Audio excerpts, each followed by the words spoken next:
Esta clase la tenía que, esta clase la tenía que haber dado ayer y discúlpenme, pero vamos a comenzar a estudiar el libro de Romanos. Vamos a hacer la introducción. Esta clase la tenía que dar ayer, como dije al principio, pero mire, y más temprano también. Pero usted sabe de que el diablo, bueno, no vamos a echarle la culpa es mía, ¿ok? Entonces aquí tenemos la introducción. Esta carta es el mejor ejemplo que existe de género epistolar, no solo de material paulano y del Nuevo Testamento, sino de toda la literatura antigua. En todas las listas de los escritos del apóstol Pablo, esta carta se encuentra colocada al principio de ellas, aunque no fue la primera en escribirse. Este hecho de testimonio de la importancia de esta obra, tanto por su tema, por su contenido y de la trascendencia que tenía la residencia de los primeros lectores de la carta, ya que vivían en la capital imperial, puesto que el libro de Hechos termina un relato diciendo que Pablo estaba en Roma. Esto implica que esta carta sea la que sigue el orden de los libros del Nuevo Testamento. El autor. Casi nadie niega que Pablo sea el autor de esta carta. Hasta los herejos de la antigüedad de la misión también lo hacen los críticos radicales alemanes modernos. Todas las personas piensan de que fue Pablo el que escribió la carta, o que Pablo se identifica con nombre como su autor, pero está si no garantiza todo. Esto no lo garantiza todo, ya que una frase semejante aparece en todas sus cartas, aún en algunos en que se duda que él sea el autor y en otras en que rechaza como tal. El apóstol hace referencia a sí mismo solo una vez, en contraste con varias de sus obras, otras cartas, pero una gran cantidad de detalles internos apoya la afirmación que él es el autor de este libro. Se presenta como descendiente de la tribu de Benjamín. Manda que el autor manda saludos a Aquilas y a Priscila, a quienes conoció en Corintio y dejó en Efeso. Durante su segundo viaje misionario, asimismo hace referencia a su viaje a Jerusalén para llegar a la ofrenda de amor de la iglesia de Macedonia y Araba. Acontecimiento que se confirma en el libro de Hechos.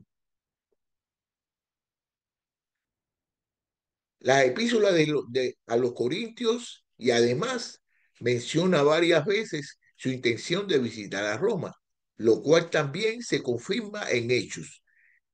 Estas concordancias entre Romanos y Hechos confirman la afirmación de que Pablo es el autor de esta epístola.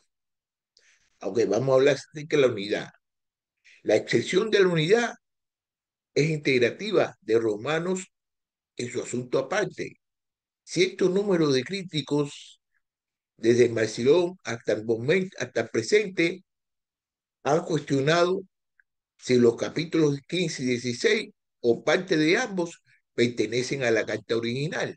El capítulo 16 es blanco y especial de este tipo de crítica, en parte debido a los saludos que envía Pablo para Aquila y Priscila en el versículo 3, que dice así, mira cómo dice. Saludos a Priscila y Aquila, mis colaboradores en Cristo Jesús. Ok. Quienes fueron, quienes fueron visitados por última vez, radicando en Efeso, pero la pareja había vivido antes en Italia y se había cambiado a otra ciudad solo por causa de un decreto imperial.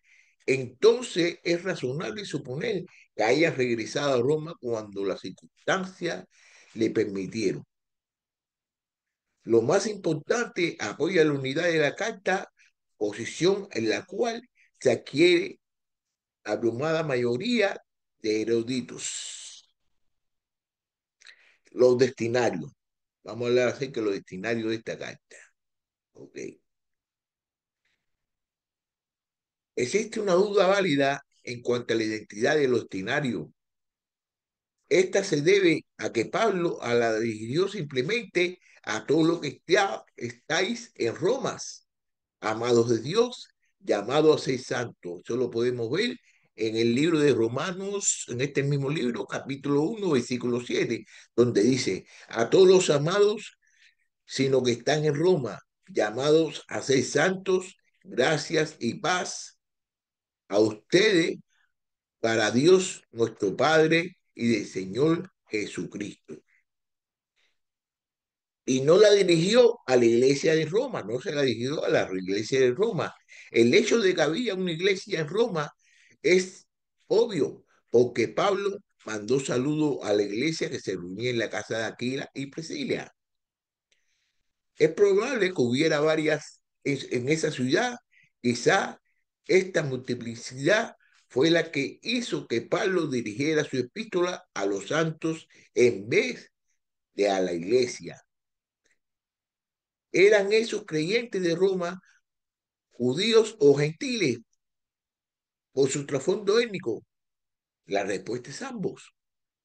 Aquila, por ejemplo, era judío, igual que Andrónico, un Herodión, que se identificaba como parientes de Pablo. Según Josefo y otros, había una gran colonia judía en Roma, pero esta era una ciudad básicamente gentil, capital de un imperio gentil. Es que los judíos creyentes, no creyentes, formaron una pequeña minoría. Además, aunque Pablo nunca dejó de testificar y ministrar a los judíos, el llamado que Dios le hizo fue para que fuera apóstol a los gentiles. Así que es razonable concluir que sus lectores provenían en su mayoría de trasfondo gentil. La evidencia se encuentra en la carta apoya esta conclusión. Pablo se dirigió a los judíos, abarcó a los cristianos judíos consigo mismo cuando hablaba de Abraham, nuestro padre, según la carne. Por otro lado, dijo directamente a vosotros, a los gentiles. Varios pasajes indican que los cristianos de trasfondo gentil formaban un segmento de sus lectores. De hecho, la implicación es que Pablo consideraba a la comunidad cristiana de Roma como predominantemente gentil, puesto que el apóstol todavía no había visitado Roma, cómo llegó la fe cristiana a ella. A la luz del propósito expresado por Pablo de ser el primer misionero que abría territorio virgen al Evangelio, es evidente que ningún otro apóstol había llegado aún a esa ciudad. En particular, es obvio que Pedro no estaba ahí cuando Pablo escribió la carta, porque éste no le dirigió ningún saludo, error grave si Pedro hubiera estado ahí. Una respuesta parcial en cuanto al comienzo de la iglesia en Roma se encuentra en el hecho de que algunos romanos aquí residentes, mira como dice aquí en el libro de Hechos, capítulo 2, versículo 10, ¿ok? De Frigia, de Pantilla, de Egipto, de las regiones de Libia alrededor de Cince, viajeros de Roma, tanto judíos como proselitos. Estaban presentes durante el milagro de Pentecostés y escucharon sermón de Pedro. Es probable que algunos de ellos, fuera de los 3.000 convertidos aquel día, que regresaron a Roma como creyentes en Cristo Jesús y propagaron su fe. Además, otros creyentes emigraron a Roma en el transcurso de los años después de la Pentecostés, ya que la ciudad no era imán que atraía a la gente de todas partes del imperio por cuestión de negocios. Entre otras cosas, Aquila y Priscila son un ejemplo clásico. Ellos también radicados en Italia previamente y sin duda regresaron a ella y en cuanto a las circunstancias,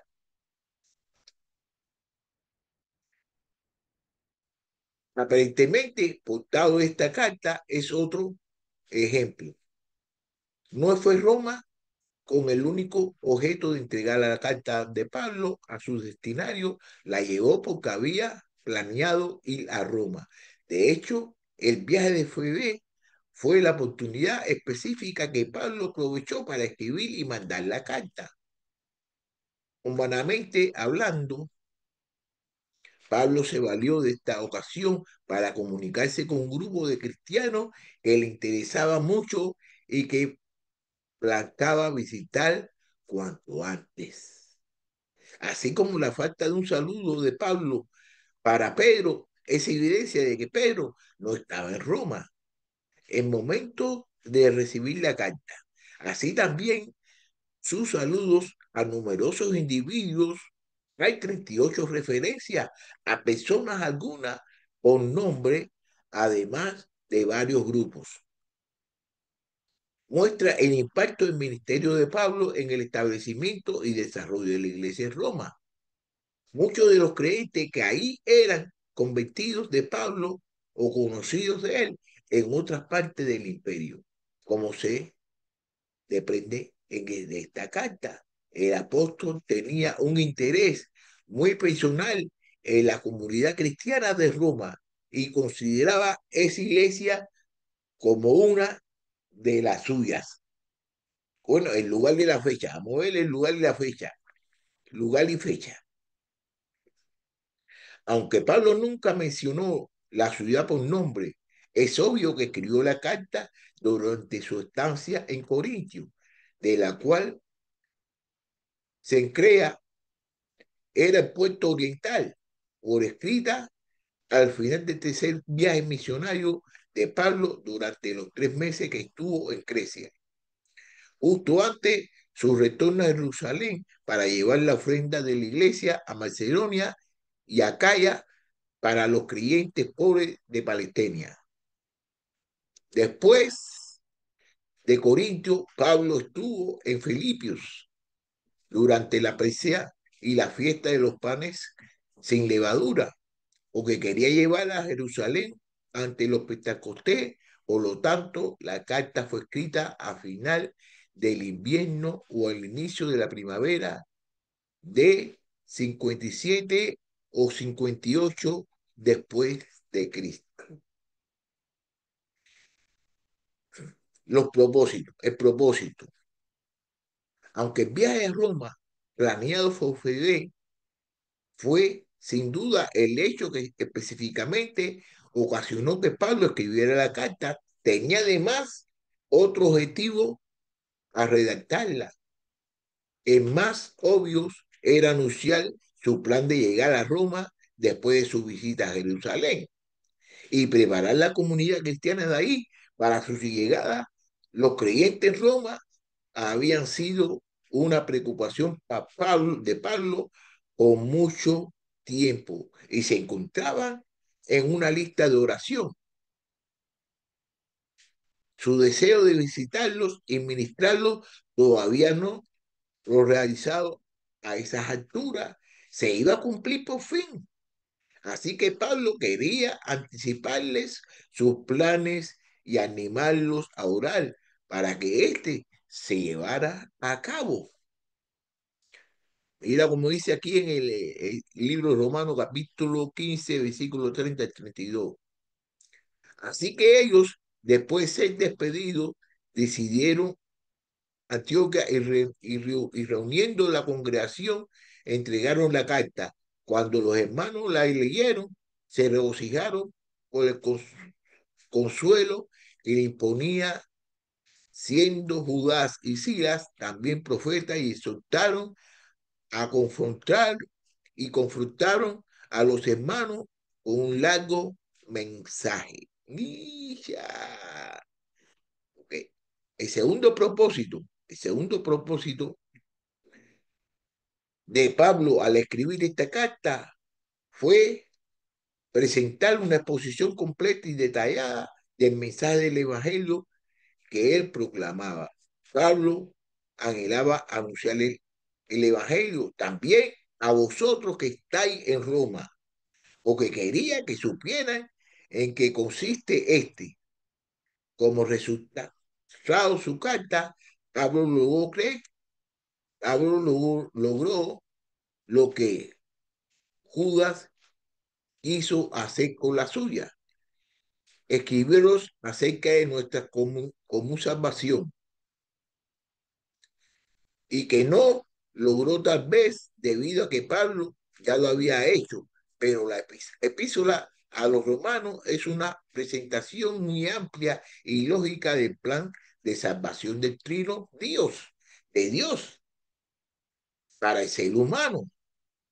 Abarca desde la condenación del hombre y ocasionado por pecado hasta la consumación del proceso salvador cuando el creyente comparta la eternidad en presencia de Dios, ya conformado a la imagen del Hijo de Dios, el Señor Jesucristo. El tercer propósito de esta carta no es tan obvio como las dos anteriores, ya que tiene que ver con la tensión que existía entre los segmentos judíos y gentiles de la comunidad cristiana romana y el conflicto que había entre ambos.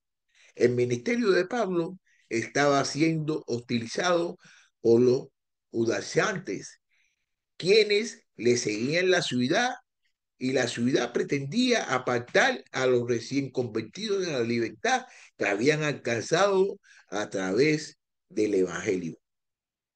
Vamos a ver lo que dice el libro de Gálatas, capítulo 5 versículo 1. ¿Ok? Para libertad fue que Cristo nos hizo libres, por tanto, permanezcan firmes y no se sometan otra vez al yugo de la esclavitud. Bueno, la carta de a los Galatas es la respuesta paulina clásica, aunque no única, a los judaizantes. Sus ataques contra Pablo ya se manifestaban con violencia física para cuando escribió la carta a los romanos. Aunque no se sabe si los judaizantes llegaron a Roma antes que Pablo, sin embargo, la controversia judeo-gentil sí se vislumbraba ampliamente en esta carta. Pablo no se alincó con ninguno de los dos bandos en ese conflicto, sino que presentó en forma minuciosa las dos posiciones polémicas. Por un lado, enfatizó la prioridad histórica y cronológica de los judíos y aludió únicamente y también al griego, la ventaja que tenía. La cronológica de los judíos, precisamente también al griego, y la ventaja de los judíos.